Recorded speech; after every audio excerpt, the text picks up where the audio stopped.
Hello students, आज की video में हम कवर करेंगे फोनेटिक्स का एक टॉपिक जिसका नाम है स्पीच मैकेनिज्म। ग्रेजुएशन के जितने भी स्टूडेंट्स इस वीडियो को देख रहे हैं वो जल्दी से जल्दी बता दें कि उनके एग्ज़ाम कब से शुरू होने वाले हैं। वैसे तो सारा सिलेबस इस चैनल पे अवेलेबल है इंग्लिश का, लेकिन फिर भी जैसे प्रीवियस ईयर का या फिर कोई और ग्रामर की एक्सरसाइज जिसमें आपको यूँ लगता है कि इससे हेल्प मिलेगी या फिर ये ग्रामर की एक्सरसाइज अच्छे से नहीं हुई, तो उन सब टॉपिक्स को आप कमेंट सेक्शन में लिख के बता सकते हो ताकि टाइम से उसके ऊपर भी वीडियो बनाई जा सके। और कुछ स्टूडेंट्स अपने मार्क्स शेयर कर रहे हैं, उन कमेंट्स को पढ़ के बहुत अच्छा लग रहा है और आप बहुत अच्छा लर्न भी कर रहे हो और अच्छे मार्क्स भी गेन कर रहे हो। तो शुरू करते हैं अपनी आज की वीडियो। ये एमए इंग्लिश वाले स्टूडेंट्स के लिए हेल्पफुल है। ज़्यादा से ज़्यादा वीडियोज़ को शेयर ज़रूर करें और अगर वीडियोज़ अच्छी लगती हैं, हेल्पफुल लगती हैं तो चैनल को सब्सक्राइब ज़रूर करें और लाइक भी करें वीडियोज़ को। Speech mechanism, the organs of speech, जितने भी हमारे ऑर्गन्स थे, स्पीच ऑर्गन्स ऑफ स्पीच हमने पढ़ा था with the help of diagram, और उसको आपको लर्न करना बहुत ज़्यादा ज़रूरी है, बाय हार्ट याद होना चाहिए वो आपको। एंड देयर फंक्शंस, और जो speech and there speech function can best be described under 3 systems. जितने भी ऑर्गन्स ऑफ स्पीच हैं और उनके स्पीच से रिलेटेड फंक्शन है उनको 3 सिस्टम्स के अंदर डिस्क्राइब किया जा सकता है। फर्स्ट है रेस्पिरेटरी सिस्टम, सेकंड है फोनेटरी सिस्टम और थर्ड है आर्टिकुलेटरी सिस्टम। तीनों सिस्टम्स को हम अलग अलग पढ़ेंगे। स्पीच मैकेनिज्म में हम ऑर्गन्स ऑफ स्पीच पहले पढ़ चुके हैं। उम्मीद है आपको वो डायग्राम अच्छे से याद होगा, ताकि वो डायग्राम याद होने के बाद ही आप स्पीच मैकेनिज्म को बहुत अच्छे तरीके से समझ पाओगे। फर्स्ट है रेस्पिरेटरी सिस्टम। रेस्पिरेटरी सिस्टम में क्या क्या चीज़ें शामिल होती हैं? फॉर स्पीच साउंड्स, हम जब स्पीच साउंड्स प्रोड्यूस करते हैं तो हमें क्या चाहिए? We need a flow of air, हमें एक एयर स्ट्रीम चाहिए, एक हवा का फ्लो चाहिए। Without an air stream we can not produce a sound, बिना एयर स्ट्रीम के हम कोई भी साउंड प्रोड्यूस नहीं कर सकते।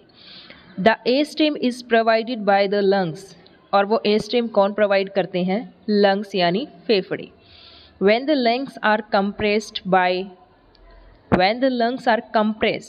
they throw the air out. जब जो लंग्स हैं वो संकुचित हो जाते हैं, कंप्रेस मीन्स होता है संकुचित हो जाना, तो वो हवा को बाहर थ्रो करते हैं, फेंकते हैं। एंड when they expand, लेकिन जब वो एक्सपैंड होते हैं, फैलते हैं, they draw the outside air in, तो वो बाहर की जो हवा है उसको अंदर लेते हैं। When the air stream mechanism is used to push air out, it is called aggressive.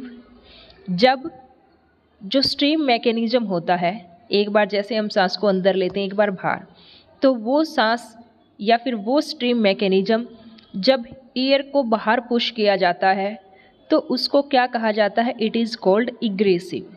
क्या कहा जाता है? It is called egressive, egressive air stream.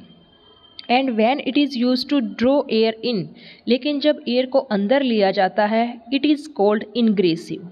When the air stream mechanism is used to push air out, air stream mechanism में एक बार हम air को बाहर फेंकते हैं लंग्स और एक बार इन यानी अंदर लेते हैं, तो वो एयर स्ट्रीम जिसमें एयर को बाहर पुश किया जाता है, इट इज़ कॉल्ड इग्रेसिव। इसको इग्रेसिव कहा जाएगा, इग्रेसिव एयर स्ट्रीम, जिसमें लंग्स एयर को बाहर फेंकते हैं। And when it is used to draw air in, लेकिन जब एयर को इन लिया जाता है, अंदर लिया जाता है, इट इज़ कॉल्ड इनग्रेसिव। तब इसको क्या कहा जाता है? Ingressive. All the sounds of English are produced with egressive air stream mechanism. इसलिए इम्पॉर्टेंट है हमारे लिए ये कि कौन सी एयर स्ट्रीम काम आती है इंग्लिश में साउंड प्रोड्यूस करने के लिए, तो वो आती है इग्रेसिव एयर स्ट्रीम, यानी जब जो हवा हमारे लंग्स बाहर फेंकते हैं, बाहर पुश आउट कर देते हैं, वो वाली। सेकंड है फोनेटरी सिस्टम। रेस्पिरेटरी कंप्लीट हुआ, उसमें लंग्स आते हैं और 2 टाइप्स की जो एयर स्ट्रीम है वो आती है। फोनेटरी में हम क्या क्या समझेंगे? It consist of vocal cords, larynx and glottis. इसमें तीन ऑर्गन्स ऑफ स्पीच आएंगे, vocal cords, larynx and glottis. First है the larynx. In the upper part of the trachea, trachea का जो अपर पार्ट होता है is a structure called the larynx. उसमें एक स्ट्रक्चर होता है जिसको लेरिंग्स कहते हैं। जो विंड पाइप होती है उसी को हम ट्रेकिया कहते हैं। विंड पाइप आपने उस डायग्राम में पढ़ा होगा, food pipe and wind pipe. Wind pipe को ही ट्रेकिया कहते हैं। It has a bony structure, और जो लेरिंग्स की स्ट्रक्चर होती है वो हड्डियों की तरह होती है, bony. Its primary function is to act as a wall to prevent food from entering the trachea. और इसका जो पहला काम होता है लेरिंग्स का, वो एक वॉल की तरह फंक्शन करना, एक्ट करना, काम करना।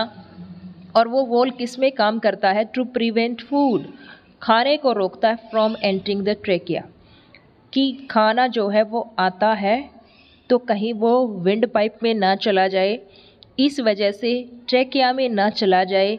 तो लेरिंग्स जो है वो किसका काम करता है? एक वॉल का या ढक्कन का। वोकल कॉर्ड्स क्या होते हैं? इम्पोर्टेंट है एग्जाम की दृष्टि से बहुत ज़्यादा। Vocal cord situated inside the larynx is, ये वोकल कॉर्ड्स जो होते हैं लेरिंग्स की एक बॉडी स्ट्रक्चर होती है और उसी के अंदर क्या सिचुएटेड होते हैं? Vocal cords. लेरिंग्स के अंदर सिचुएटेड होते हैं वोकल कॉर्ड्स। एक pair of lip like structures, जैसे हमारे लिप्स दिखते हैं उसी तरह के वोकल कॉर्ड्स होते हैं, कॉल्ड द वोकल कॉर्ड्स। एक लिप लाइक स्ट्रक्चर होती है जो लेरिंग्स में होती है, उसको हम वोकल कॉर्ड्स कहते हैं। They are placed horizontally from front to back, और वो हॉरिजॉन्टली प्लेस किए जाते हैं। पहले सामने होती है, फिर उनका बैक होता है। joined at the front and can be opened at the back, इस तरीके से आ गए जैसे। और ये सामने से तो बिल्कुल बंद है, join बिल्कुल बंद, और पीछे से जो है ये खुल सकते हैं, यहाँ पर एक जैसे कुछ जॉइंट टाइप सा हो। ये पिक्चर के थ्रू भी समझाया गया है। As they are separated at one end they can assume a large number of positions, क्योंकि वो पीछे का जो पार्ट है वहाँ से सेपरेट हो सकते हैं, एक दूसरे से अलग हो सकते हैं। दे कैन अज्यूम, तो वो पा सकते हैं लार्ज नंबर ऑफ पोजिशंस, अलग अलग पोजिशंस। दीज आर 3 पोजिशंस, और ये कितनी पोजिशंस हो सकती हैं साउंड के हिसाब से? 3 पोजिशंस। इम्पोर्टेंट है ये। वोकल कॉर्ड्स फुली ओपन, जब वोकल कॉर्ड्स सब पूरी तरह से ओपन होते हैं तब क्या होता है?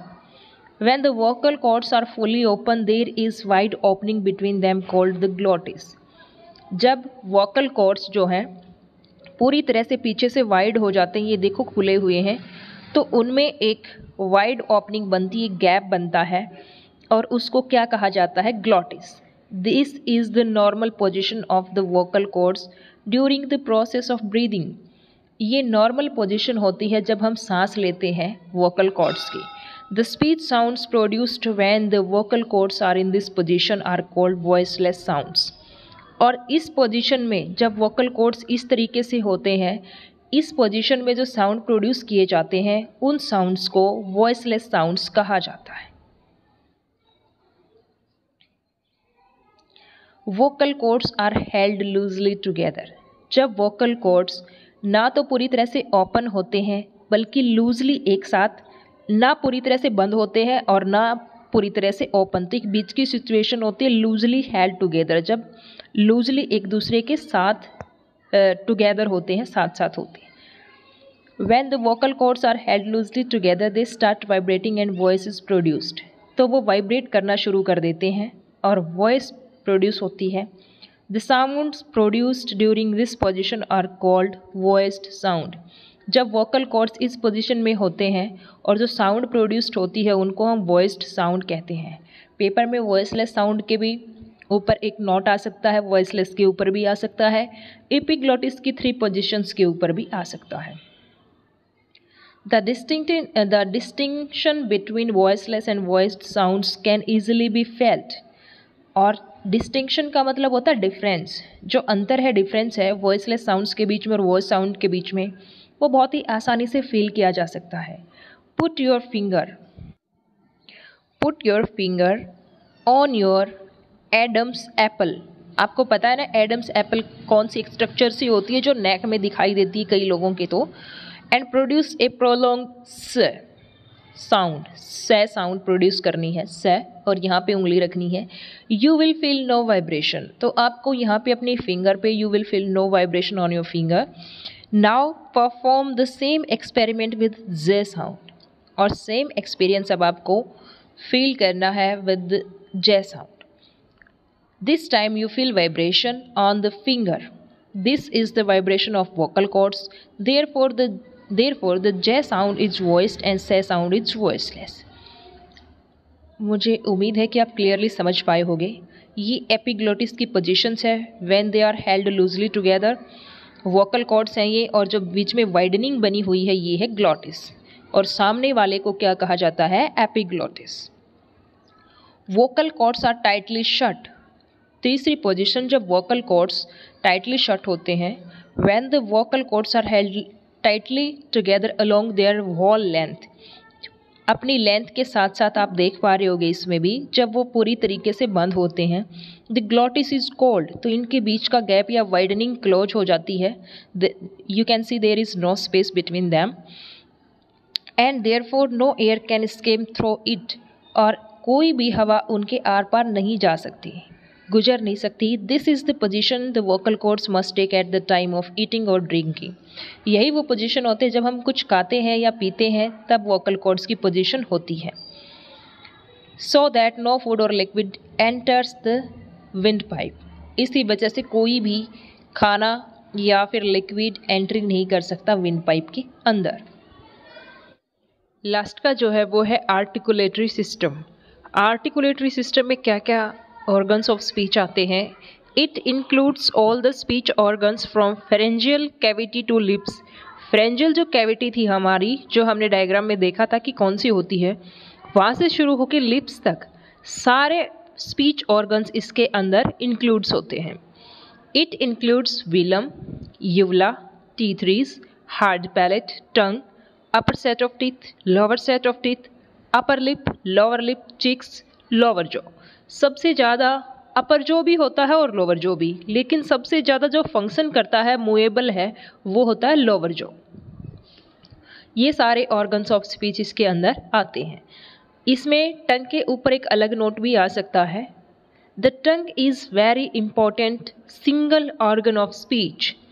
टंग बहुत ज़्यादा इम्पॉर्टेंट ऑर्गन ऑफ स्पीच है। Its importance can be judged from the fact that in many languages the word tongue also means language.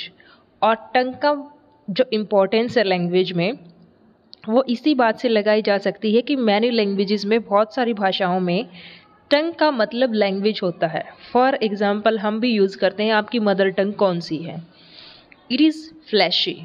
जो टंग होती है वो फ्लैशी होती है, मांस की बनी हुई होती है। It can assume a large number of shapes and take different positions, और ये अज्यूम कर सकती है अलग अलग तरह की शेप और अलग अलग तरह की पोजीशन टेक कर सकती है, ले सकती है। Most of which are significant from the point of view of speech production. और बहुत सारी जो पोजीशंस हैं वो अगर प्रोडक्शन के हिसाब से, किसके प्रोडक्शन के हिसाब से? स्पीच प्रोडक्शन के हिसाब से वो बहुत ज़्यादा सिग्निफिकेंट है, इम्पॉर्टेंट है। To describe the shapes and positions it is divided into different imaginary parts. अब इसकी शेप और पोजीशन को डिस्क्राइब करने के लिए जो टंग है उसके कुछ इमेजिनरी पार्ट्स बना दिए गए हैं। सिर्फ इमेजिनरी है ये, टंग के ऊपर कोई भी अलग पार्टीशन नहीं होता। आप अपनी अपनी टंग देख भी सकते हैं। When the tongue is in the state of rest, जब टंग बिल्कुल रेस्ट की पोजीशन में होती है, रेस्ट के स्टेट में होती है, the part of it lying behind the lower teeth is called the tip. जब इसका वो भाग जो लोअर जो टीथ है, lying behind the lower teeth is called the tip. जो लोअर जो हमारे टीथ है उनसे जो टच करता है, उनके बिल्कुल पीछे होता है, उसको हम कहते हैं टिप, बिल्कुल आगे आगे का भाग। And that lying against the alveolar ridge, और जो पार्ट टंग का जो पार्ट अल्वियोलर रिज या टीथ रिज के अगेंस्ट होता है, उसके सामने होता है, उसको हम कहते हैं ब्लेड, उसको कहेंगे blade of the tongue. The part against the hard palate is called the front, और हार्ड पैलेट के साथ लगता हुआ जो भाग है टंग का उसको कहेंगे front. That against the soft palate is called the back, और सॉफ्ट पैलेट के साथ में लगा हुआ टंग का जो पार्ट है उसको कहेंगे हम back. The edges of the tongue are called RIMS, और जो टंग के किनारे होते हैं उनको क्या कहा जाता है? RIMS. It forms the floor of the mouth, और जो टंग है वो हमारे माउथ का क्या है? फ्लोर है। इसमें डायग्राम भी दिया गया है टंग का। ये रूट्स हैं और ये रिम्स हो गई, ये टिप है, ब्लेड फ्रंट और बैक, और ये पूरा इस तरीके से सेंटर, मतलब एक बीच का पार्ट है जो थोड़ा सा फ्रंट और बैक के साथ साथ में लगता है, इसको सेंटर भी बहुत बार बोल दिया जाता है। तो ये था प्रिय विद्यार्थियों आपका एमए इंग्लिश का एक छोटा सा फोनेटिक्स का एक छोटा सा टॉपिक। उम्मीद है आपको ये वीडियो पसंद आई होगी और समझ में भी आई होगी। वीडियोस को ज़्यादा से ज़्यादा लाइक करें और प्लीज़ शेयर करें अपने क्लासमेट्स के साथ, और जितने भी ग्रेजुएशन के स्टूडेंट्स हैं प्लीज़ शेयर करें और उनको भी कहें कि वो भी वीडियोस को देखें।